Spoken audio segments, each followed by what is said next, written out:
Boa noite a todos, que a paz de Jesus esteja conosco na noite de hoje. Quem for assistir a nossa gravação depois, sejam amparados em seus lares, onde quer que estejam. Vamos fazer a nossa prece de abertura, agradecendo a Deus, nosso Pai, a nosso Mestre Jesus, aos nossos amigos espirituais, por mais um dia de trabalho, por mais uma noite. Que seja uma noite de muita luz e de muita paz para todos nós que estamos aqui, encarnados, aos irmãos desencarnados que vieram também assistir a palestra da noite de hoje. Todos sejam envolvidos com as bênçãos de Deus e de Jesus.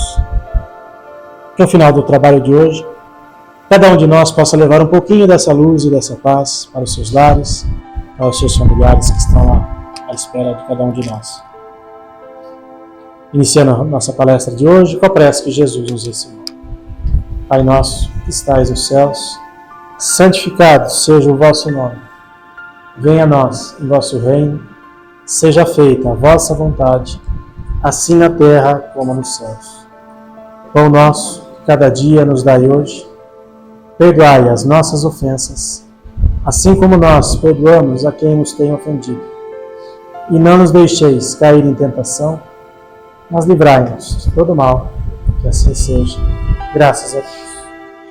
Estamos recebendo a nossa companheira Rosane Rusante, que esteve aqui outras vezes fazendo palestra para a gente. Boa noite, pessoal. Sejam todos bem-vindos, os materiais e os espirituais também. Hoje a gente vai tratar de um tema bastante difícil para todo mundo, né? Que é o tema do envelhecer. Mas vamos lembrar que se a gente não envelhecer é porque morreu antes. Então é necessário a gente falar sobre isso, porque não é só envelhecer, todo mundo envelhece. O problema é envelhecer bem, é como envelhecer. E isso a gente não sabe, pelo menos nós ocidentais temos algumas dificuldades. Eu fiz alguns slides, mas na verdade eu vou fazer mais um bate-papo com vocês, é só para me guiar. Como vencer os desafios da terceira idade segundo o Espiritismo? Eu gostei desse tema, foi o Ilcinho que sugeriu, mas eu gostei bastante, por quê? Porque eu estou dentro dele, né? E porque eu tenho uma certa experiência também, né? Eu morei com os meus avós durante muito tempo, depois eu morei com os meus pais durante muito tempo. Então eu tive na minha vida vários exemplos de como envelhecer bem e como envelhecer mal, né? Aí cabe a mim seguir qual o exemplo que eu achar melhor. Mas é interessante a gente conversar sobre isso e eu estar passando para vocês um pouco da minha experiência, para que a gente possa todo mundo envelhecer bem, né? Em 1970, acreditem, eu estava viva e já era quase moça. Nós fizemos um censo e eu me lembro dessa fase muito bem, porque tínhamos acabado de ganhar o tricampeonato mundial de futebol, né? Éramos tricampeões, Pelé estava no máximo. Nossa, isso foi no milênio passado, não vou falar sobre isso. Aí fizeram um censo e eu não sei bem as porcentagens, mas o Brasil era um país de jovens, feito por jovens, e a maioria esmagadora eram jovens, e eu estava no meio, né? E me senti o máximo, né? Eu estava assim, gente, o Brasil é um país promissor, é um país cheio de vontade, cheio de vitalidade. Vocês esqueceram de dizer pra gente que também é um país impulsivo, sem muita sabedoria, né? Porque é como os jovens são, que mete as caras, que faz um monte de besteira para poder aprender, a gente faz um monte de besteira. Então, eu presenciei tudo isso. Naquela época a gente estava em plena ditadura, depois a gente saiu da ditadura, festejou sair da ditadura e continuou numa situação difícil. Então, eu acho que é interessante a gente notar que os exemplos dos países mais velhos, né? Por exemplo, a China, o Japão, mesmo os países da Europa, são países que já passaram por guerras, passaram por muitas coisas que nós não passamos. E eles têm uma sabedoria muito forte em todos os sentidos. E uma delas é valorizar os seus velhos. Desculpa, gente, estou falando velho, mas não no sentido pejorativo, tá? Valorizar os seus idosos. Aqueles com idade mais avançada, que têm mais sabedoria de vida, que têm mais recursos para enfrentar as coisas que os jovens não têm, né?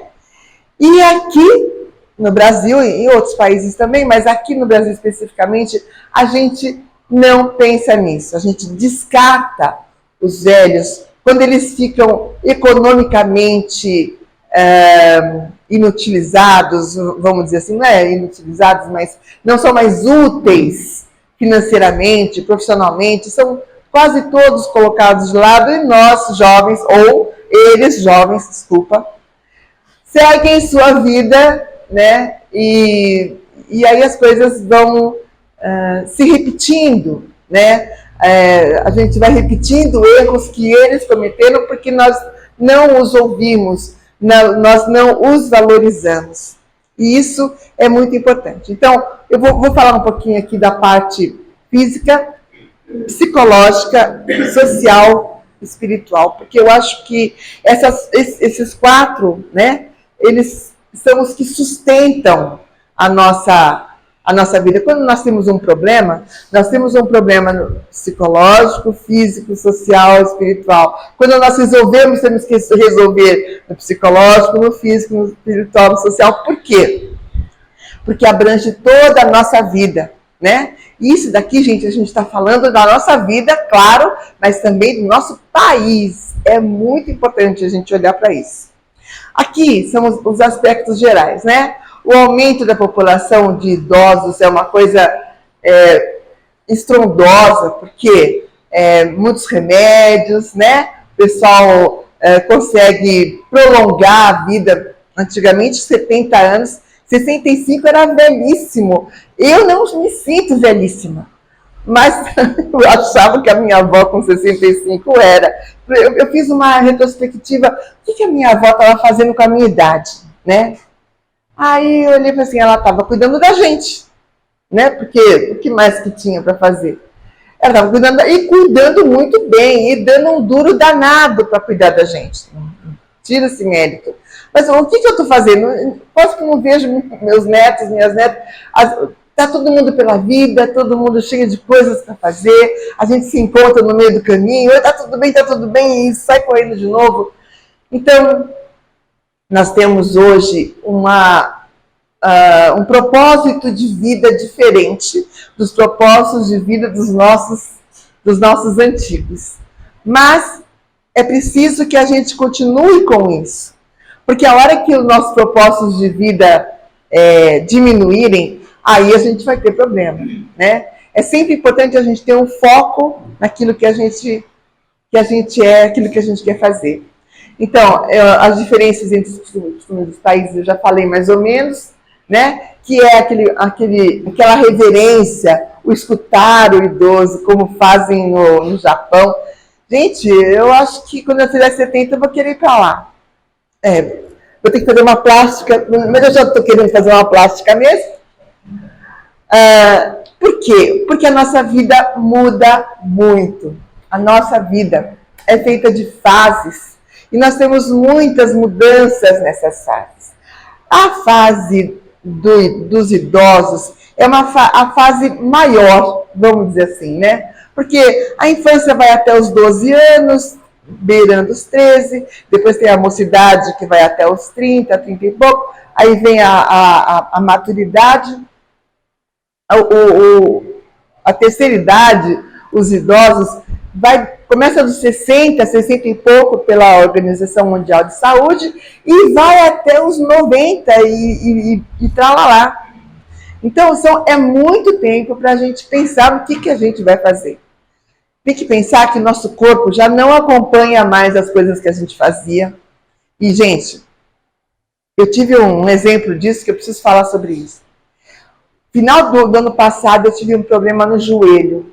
Um probleminha no joelho direito. E simplesmente eu tive que parar o vôlei, que eu gosto muito. Tive que parar Gente, eu passei o carnaval sem pular carnaval. Inconcebível para mim. Eu quase entrei em abstinência. Estar na praia de férias e não poder fazer aquelas longas caminhadas que eu ia e voltava naquela beirada do mar, isso foi um sofrimento para mim. Voltar, então, assim, bom, e agora? Não tenho mais o vôlei, eu faço o quê? Fui fazer natação. E, gente, eu gostei da natação. Eu gostei da hidro. Tudo bem que é tudo velhinho lá, né? Mas eu sou velhinha também, então tá tudo certo. Quer dizer, mais ou menos certo. Eu me sinto mais velhinha. Mas, gente, é muito divertido. Eu adorei a natação, tanto que o meu joelho sarou. Eu voltei para o vôlei, é claro, mas a natação eu não vou deixar mais. Então, virou a minha nova paixão. A gente precisa de novas paixões, porque a gente não aguenta mais as nossas paixões antigas.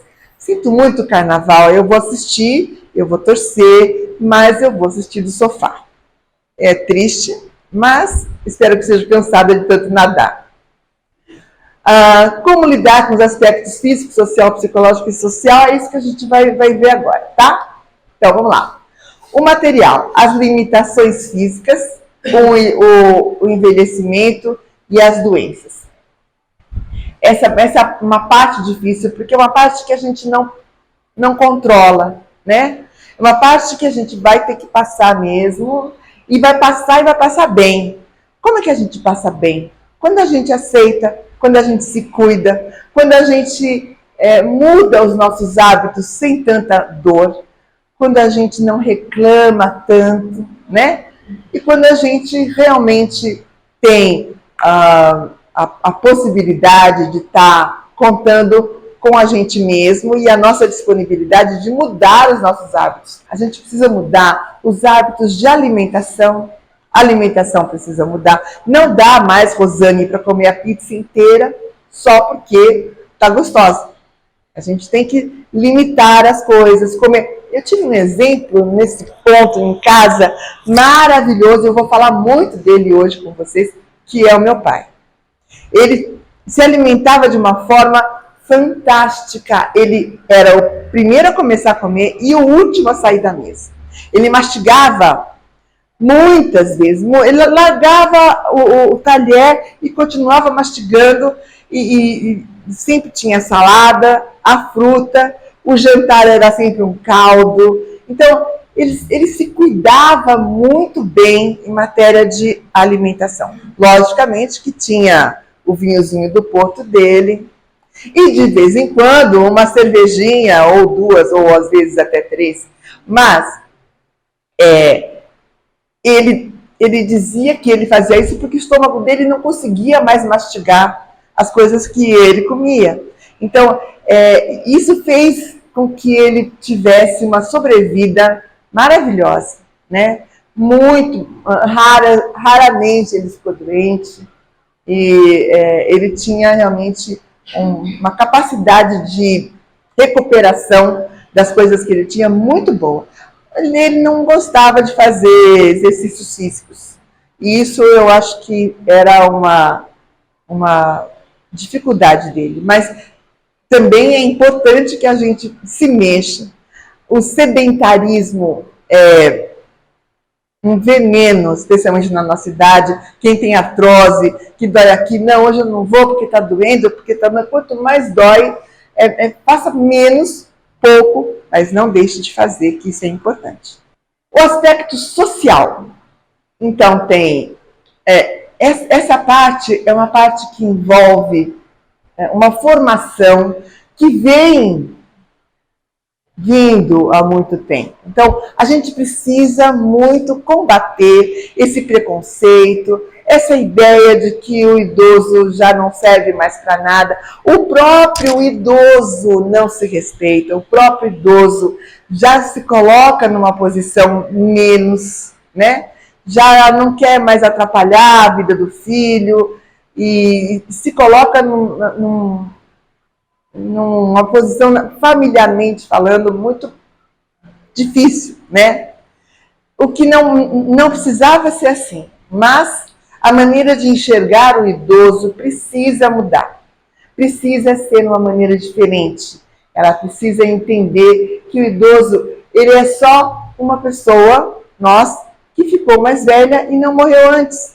Ele tem sabedoria, ele tem capacidade para ajudar em muitas coisas. Logicamente não é como era, né?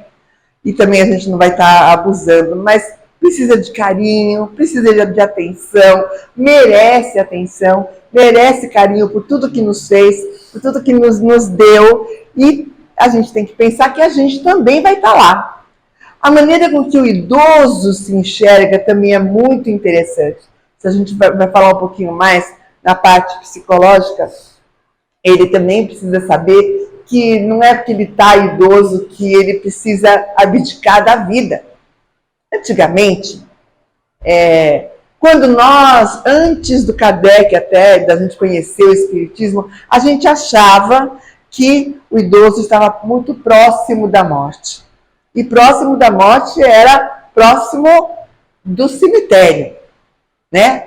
Então, era acompanhada de muita tristeza, de muita saudade, de muita dificuldade. Gente, hoje a gente sabe que não é assim. Ninguém vai para o cemitério além do nosso corpo. Que o nosso espírito sobrevive, a gente vai falar essa parte espiritual. Que o nosso espírito sobrevive, mas ele sobrevive muito próximo daquilo que a gente viveu os últimos anos da nossa vida. Então, conforme a gente viveu, se você viveu triste, com certeza você vai desencarnar triste. Vai ficar alegre de uma hora para outra. Se você viveu alegre, você vai desencarnar de uma forma alegre. Então, essa parte, como enxergar o idoso e como o idoso se enxerga, é muito importante para a recuperação social. Essa perda da utilidade, a minha irmã, Eliane, não sei se vocês conhecem, Eliane Ruzante, ela é geriatra. E durante um bom tempo, ainda hoje, em alguns momentos, eu ajudo. Ela faz o atendimento da parte médica do idoso, o medicamentoso é ela que cuida, exames e tudo mais, e eu atendo a parte psicológica. Então eu faço exames mentais, como é que ele está, que dia é hoje, como é que ele está se localizando temporal, espacialmente. E eu ia na casa deles para isso, né? E era muito interessante porque eles, a maioria, eu não posso mais fazer isso, não posso mais fazer aquilo, eu não sei se eu quero mais viver. E vinha uma coisa chamada depressão geriátrica, que é uma doença muito significativa, que inclusive impede a medicação de fazer efeito. A gente tem uma escala de depressão geriátrica. São idosos que não conseguem encontrar um outro motivo para viver, além daquele que foi útil até então. Útil para a sociedade, para a sua empresa, para a sua ocupação, e não conseguem entender que a aposentadoria não é o fim. É o fim de uma fase, mas é o início de outra. É uma colheita de tudo aquilo que foi feito, mas fica preso naquilo e não consegue sair, e isso é socialmente muito difícil. A necessidade de atenção de todos eles é muito complicada, porque a maioria dos filhos, netos, está todo mundo muito envolvido na correria do dia a dia e não consegue fazer isso, e eles não conseguem se recuperar dessa falta, não conseguem mais ter a sua importância, não conseguem perceber que a sua sabedoria é essencial para aquele núcleo familiar. E é o destino de todos nós. Então, a maneira com que nós enxergamos o idoso é a maneira como nós nos enxergamos.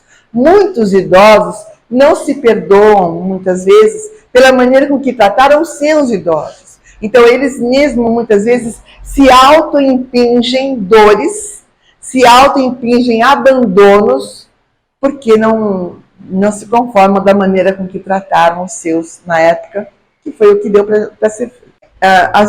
Os dois próximos aspectos eu domino melhor. Então, essa depressão, por não aceitar as mudanças, por não aceitar mais que possa estar fazendo as coisas que faziam antes. Essa é uma das maiores causas de suicídios entre idosos, que é um número bastante significativo. É uma causa muito grande de outras doenças, de falta de imunidade. Tudo isso afeta muito psicologicamente o idoso, porque ele não se valoriza mais. O que é valorizado na nossa sociedade? É um corpinho bonitinho, é o cabelo pintadinho. Gente, uma das maiores indústrias, uma das indústrias mais lucrativas que existem é a indústria da tinta de cabelo. E eu tenho que dizer para vocês que eu faço parte da população que engrossa mais ainda os lucros deles, porque eu não tenho um fio de cabelo preto na cabeça. Mas imagina que eu vou deixar de jeito nenhum. Por quê? Por que eu não deixo? Qual é o problema? Né? Não, mas isso envelhece muito. E daí que envelhece muito? Calma, eu estou tomando coragem.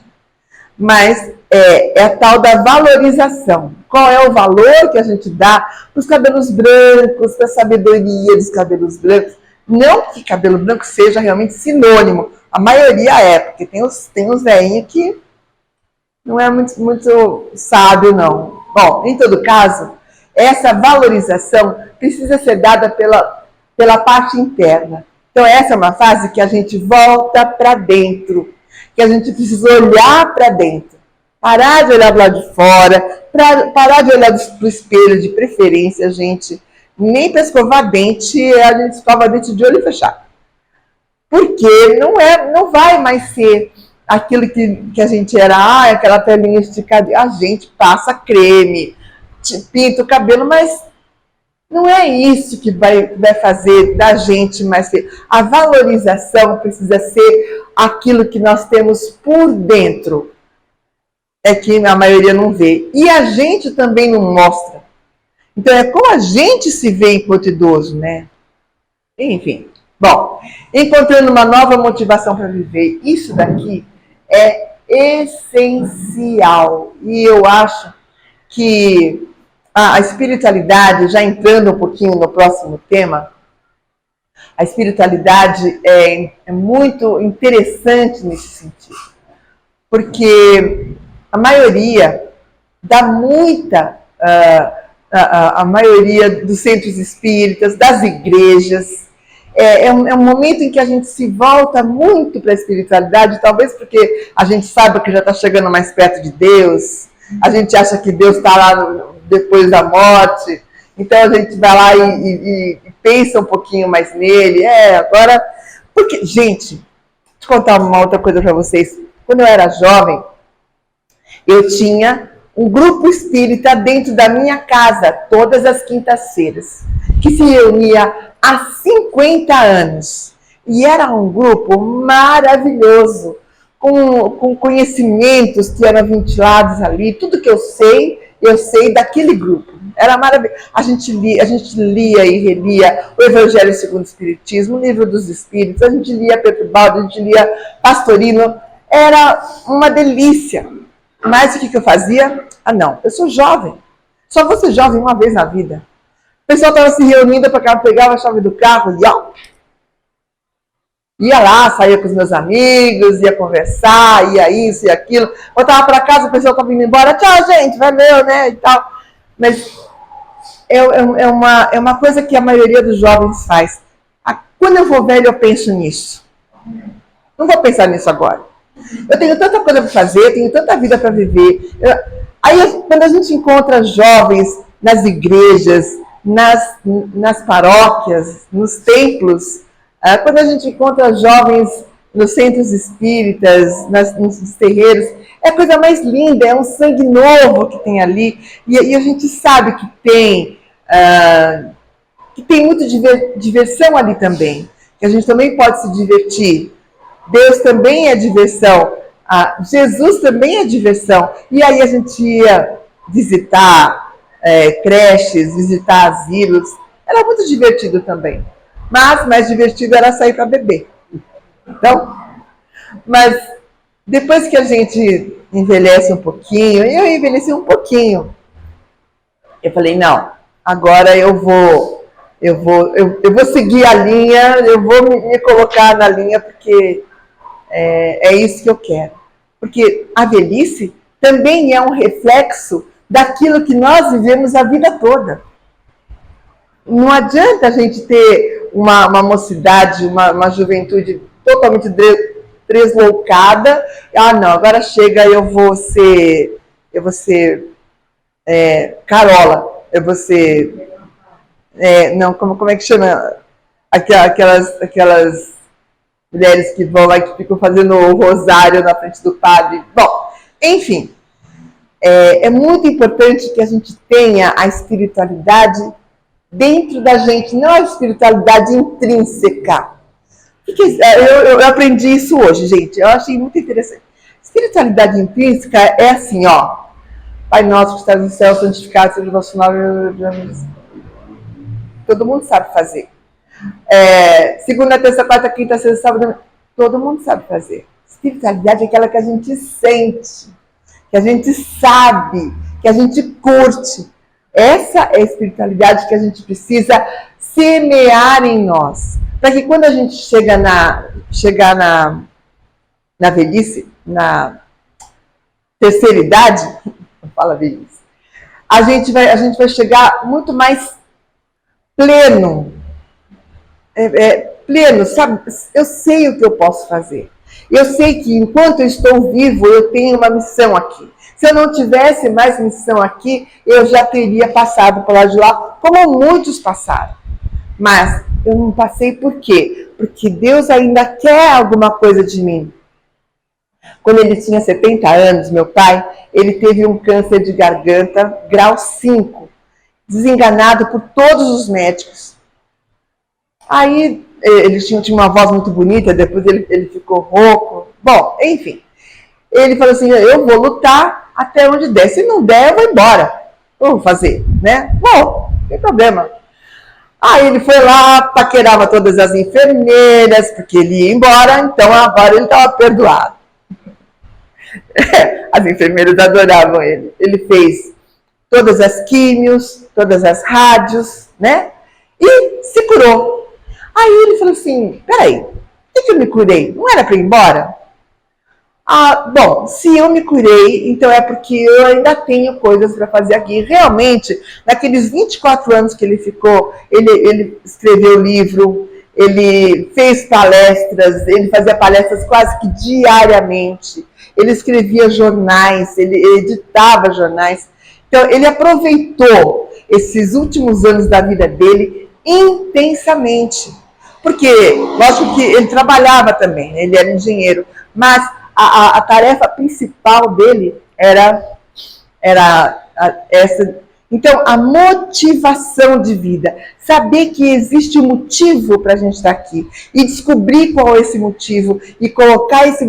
Os meus filhos não precisam de mim? Tem outros filhos que precisam. Meus netos estão grandes, estão fazendo um monte de coisa, tem outros netos que precisam de mim e eu vou viver essa decisão, gente. Espanta todas as doenças que podem existir, especialmente a tal da depressão. Por quê? Porque eu tenho coisas para fazer. Eu tenho um propósito de vida.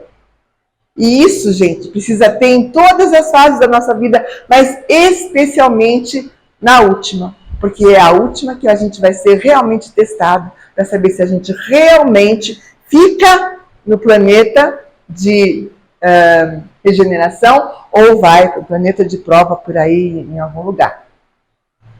Porque é assim que eu quero desencarnar. Eu vou desencarnar uma pessoa que fica na cama, que fica me lamentando, me lamuriando de tudo. Ah, tá doendo, e agora o que eu faço? Gente, tá doendo, o que eu faço? Vai cuidar de quem tá doendo também, esquece a dor.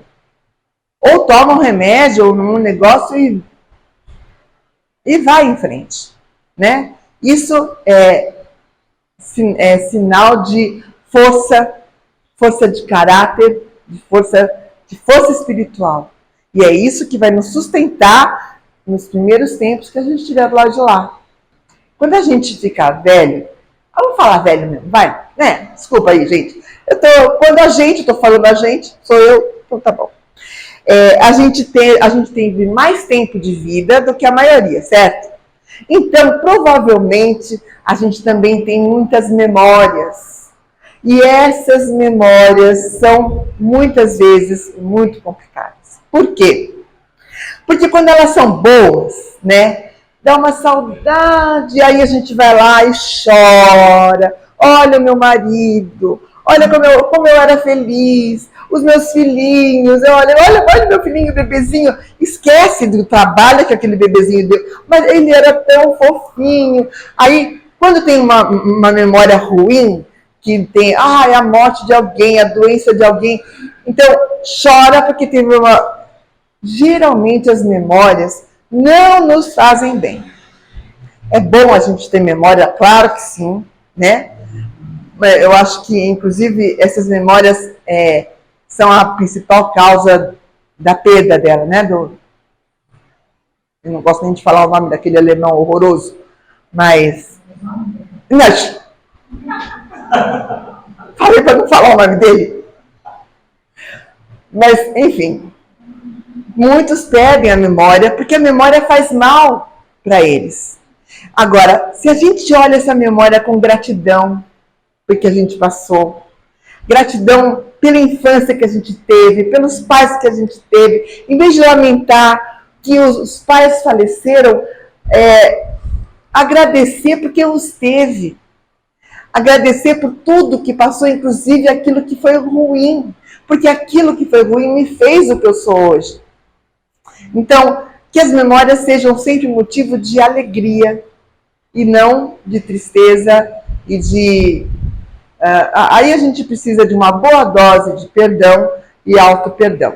Por isso, os idosos estão cada vez mais procurando terapia e eu tenho alguns pacientes que me procuram que precisam dessa readaptação à nova realidade de uma forma tranquila, saudável, inclusive a cabeça, porque se a cabeça não regula, o corpo é o primeiro a padecer, a minha avó já dizia. Aí vem o aspecto espiritual, que eu já falei bastante, mas eu vou falar de novo. A descoberta da espiritualidade. Ah, bom, agora eu tô velho, agora eu posso ir para a igreja, porque agora eu não estou fazendo nada mesmo, mas a espiritualidade, gente, é diferente de religião. Religiosidade é uma coisa, espiritualidade é outra.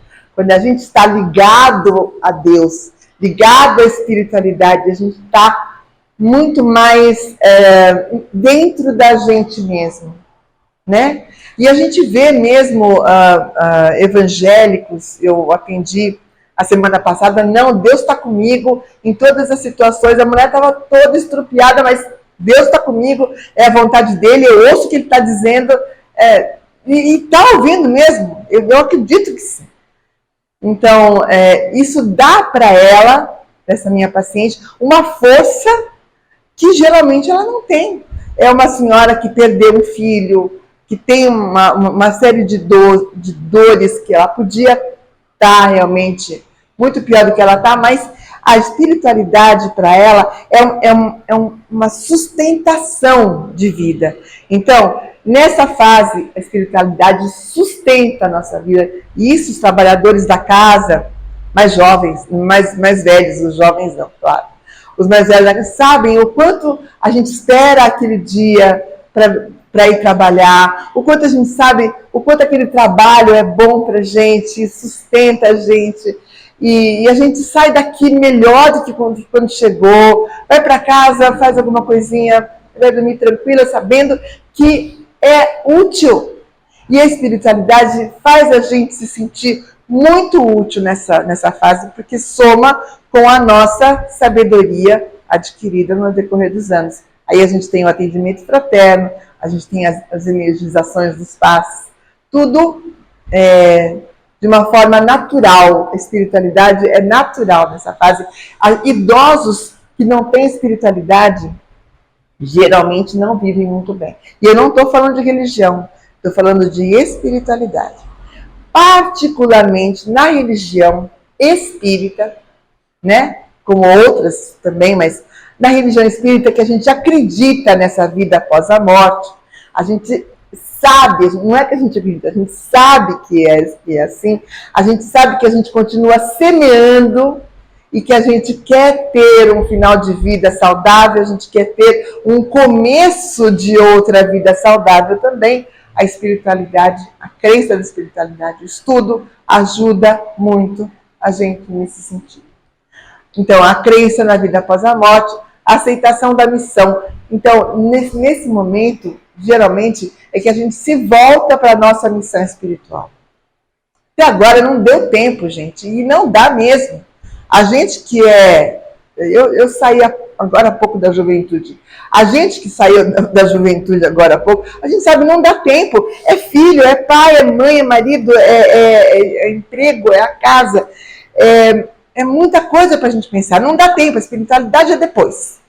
Sempre fica para depois. Aí, os filhos cresceram, o marido está por aí, não sei aonde. Então, agora é o momento da gente fazer, bom, agora eu vou repassar a minha sabedoria. A autoestima, isso tá lá no psicológico, eu pulei. A autoestima, o saber que ainda sou capaz de fazer algumas coisas é fundamental para a nossa saúde mental. Então, o trabalho de apoio aos mais jovens, aqueles mais jovens que estão agora entendendo a importância dos mais velhos, que pedem para os mais velhos os apoios.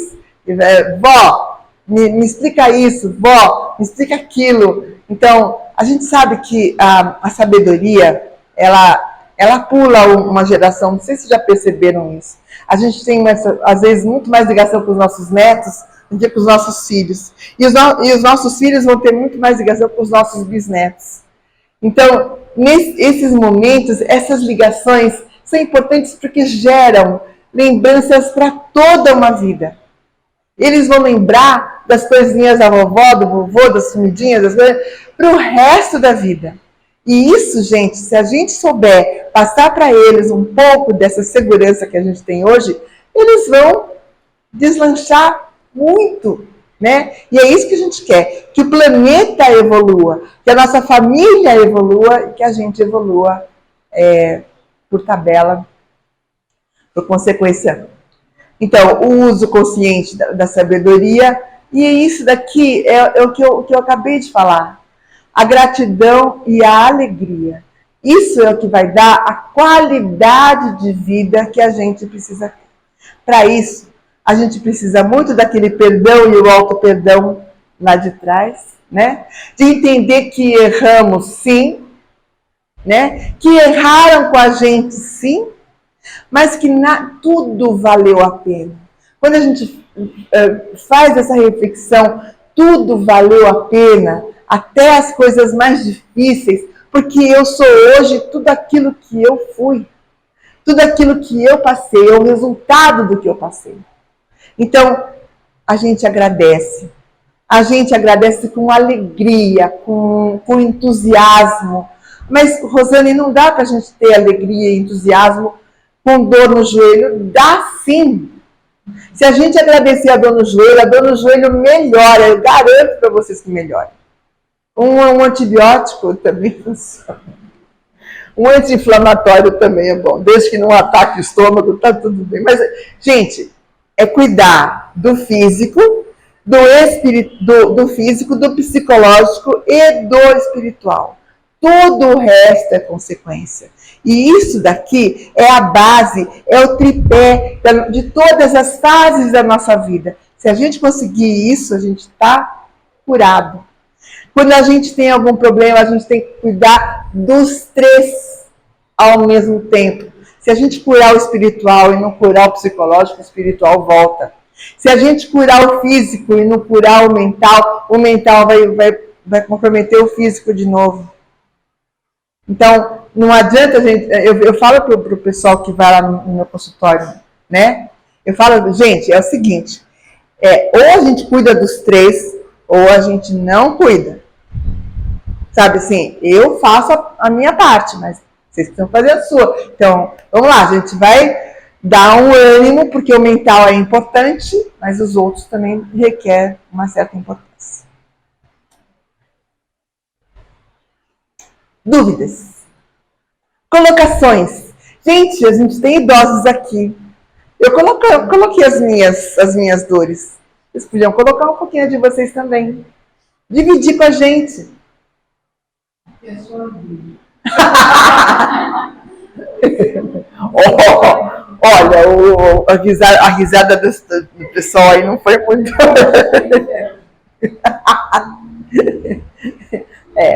Eu acho que a alegria é importante, né? Estar perto de pessoas alegres, estar perto de pessoas que nos entusiasmam, estar perto de pessoas que têm essa qualidade é muito importante. Estar perto de quem só se lamenta é muito complicado. Sugiro a vocês, um tempinho que vocês tenham, dê um pulinho lá no Vila dos Velhinhos, por exemplo, ou no São Vicente de Paulo, né? Eu não vou lá porque é muito triste.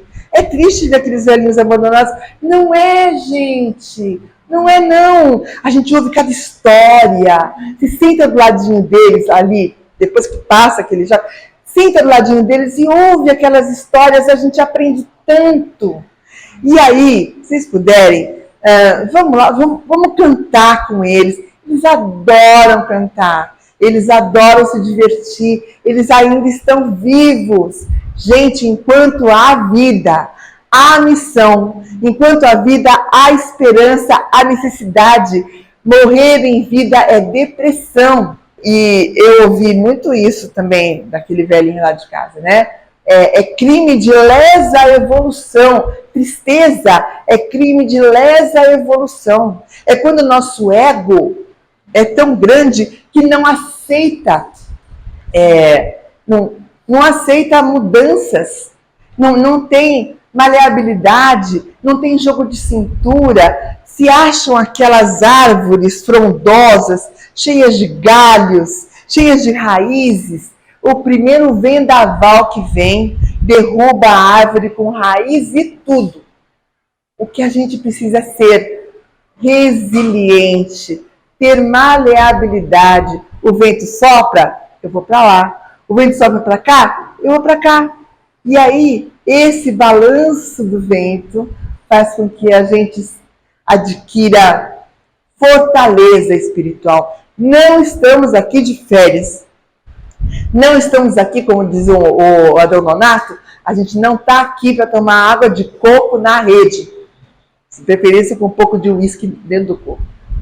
A gente está aqui para adquirir musculatura espiritual. E não importa se eu estou velho, se eu estou fraco, se eu estou com dor aqui ou ali. Musculatura do espírito. O corpo vai ficar lá. Nesse momento ele é o nosso instrumento, a gente tem que cuidar. Mas a gente sabe que ele vai e o espírito vai também para um outro lugar muito mais forte do que quando chegou. É alguma coisa para pensar, que eu tenha trazido para vocês uma provocação, para que vocês pensem no que vocês estão fazendo agora, que a gente está plantando e colhendo o tempo todo, na vida e na morte. Vamos respirar bem fundo, fazer uma retrospectiva rápida na nossa vida, com a palavra gratidão na nossa mente, por tudo que passamos. As coisas mais difíceis, as coisas mais fáceis, todas as dificuldades. todas as alegrias.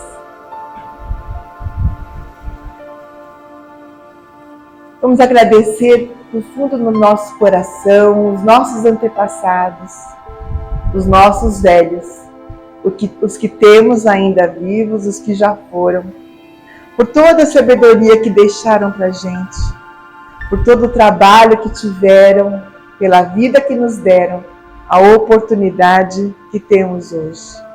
Uma gratidão imensa a todos eles. Também agradecendo os nossos guias e protetores, que não deixam de ser os nossos sábios, incansáveis na nossa proteção, incansáveis no trabalho de nos intuir o tempo todo sobre a melhor maneira de agir, a melhor maneira de pensar. O nosso agradecimento especial a todos eles, do fundo do nosso coração, obrigado. A melhor maneira de agradecer é sermos alegres. Senhor, bendito seja, sobretudo pela dor irmã, pois que ela de ti nos aproxima. Prostramo-nos perante tua obra imensa, mesmo que a nossa parte nela seja o cansaço. Nada temos a pedir-te, porque tudo é sábio e perfeito na tua criação, mesmo o nosso sofrer, mesmo a nossa imperfeição que é passageira. Aguardamos no posto do nosso dever o nosso amadurecimento e na tua contemplação, Senhor, buscamos o repouso. Que assim seja.